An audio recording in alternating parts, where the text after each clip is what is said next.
I think we all have that memory. He's a little fast hand. Not fast enough. Well, I know Grandma Haynes said that Mom stole some fruit or something. When she was a little girl, Grandma made her go apologize to the store manager. We were big on stealing.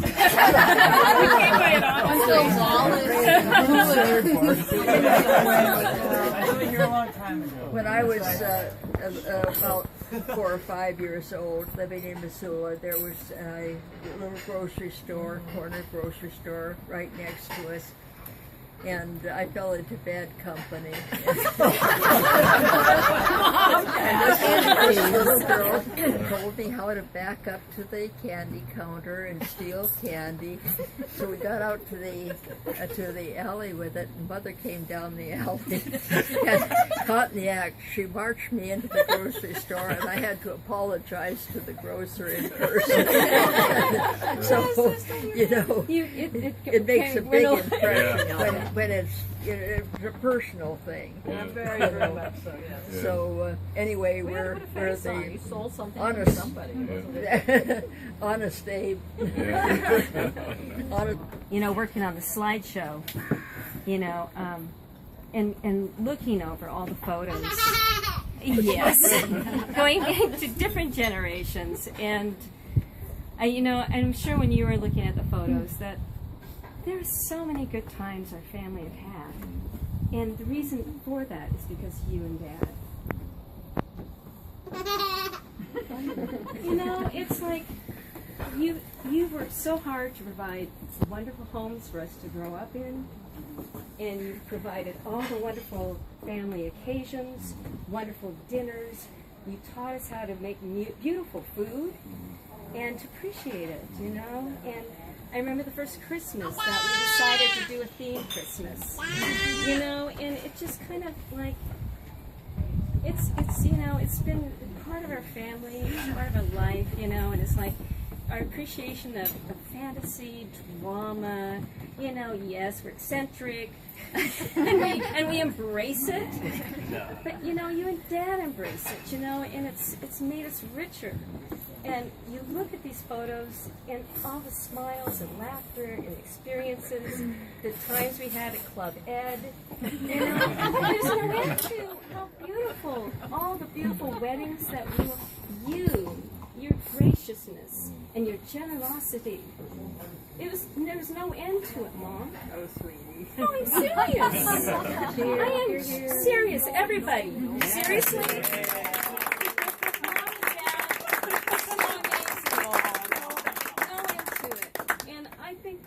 I think we all feel that way, and it shows in those pictures.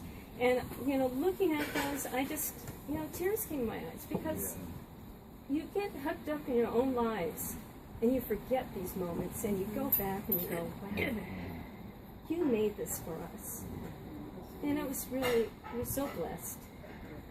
Oh, thank you. Yeah. Here. Bravo. Thank you. Bravo.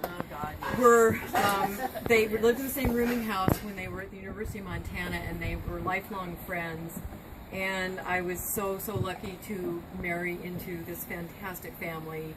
And a lot of you have been friends of mine for so many years, and I married a wonderful person.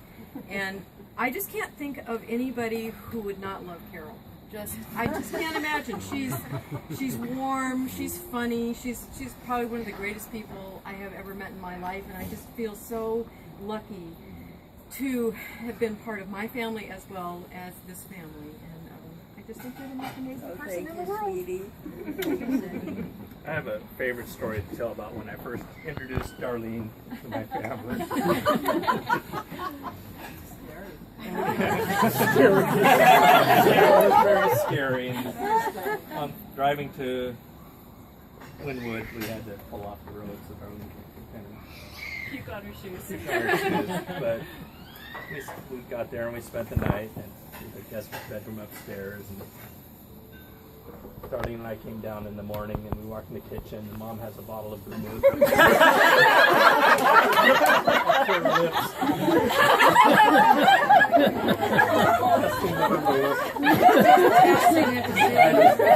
Looked over at Darlene and said, "That's something I forgot to tell you." And Mom just, "Well, I'm just testing it to make sure it's still good."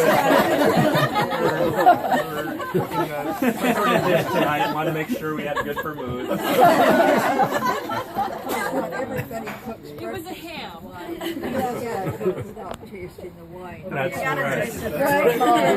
Right. So, and Yes, she's just getting ready for and we're visiting with Mom through the morning, and she's in her bathrobe, and Drinking Darlene's going, vermouth, "How many yeah. people are coming over?" "Oh, I don't know. I guess about 30." And Darlene's sweat, you know. It's like 2 o'clock here, and she talks about this day about Mom's magic oven, and show up and starts pouring out all this wonderful food, and and Mom is just always so relaxed and gracious, and it's just part of her hospitality and her welcoming and acceptance of everybody, and I was so glad that Darlene was able to experience that firsthand. So, And I want that magic oven. Talk to Rachel about that. Carol, I wanted to say something too, because I had, kind of the same experience when I met family, because in the family that I grew up in, everybody yelled at each other all the time. I'm from a Jewish family from the East Coast, and so my experience of getting together with everybody was everybody criticizes how bad the food is, and is your noisy Uncle Alan going to show up for this event and all that. And so I remember when I first started coming out to Westfold, and I just saw all the love that was around and how well everybody treated me, and coming into the kitchen, you set me, "Oh, why don't you cut this up or help out?" And you made me really feel part of the family. I wanted to be part of that, and that's what made it easy for me. When I fell in love with Lucy, to decide to that you let me join the family. So I just want to say thank you. Yay!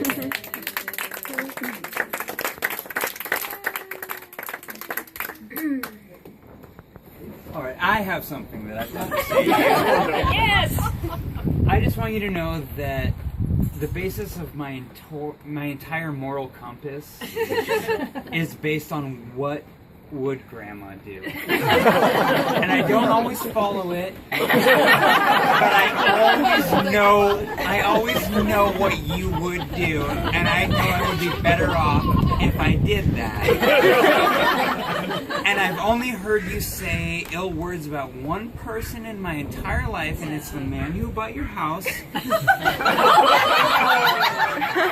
And those words were, "That man has damn cold eyes." That's the worst I've ever heard you say.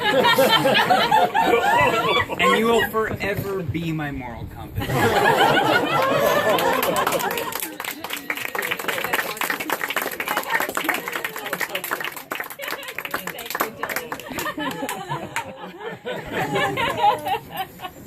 Which way is north?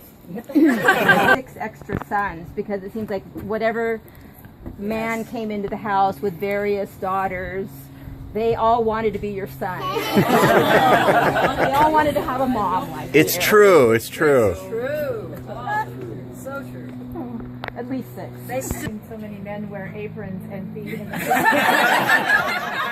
I'm sitting at a table enjoying a glass of wine waiting for food, so. Men in aprons.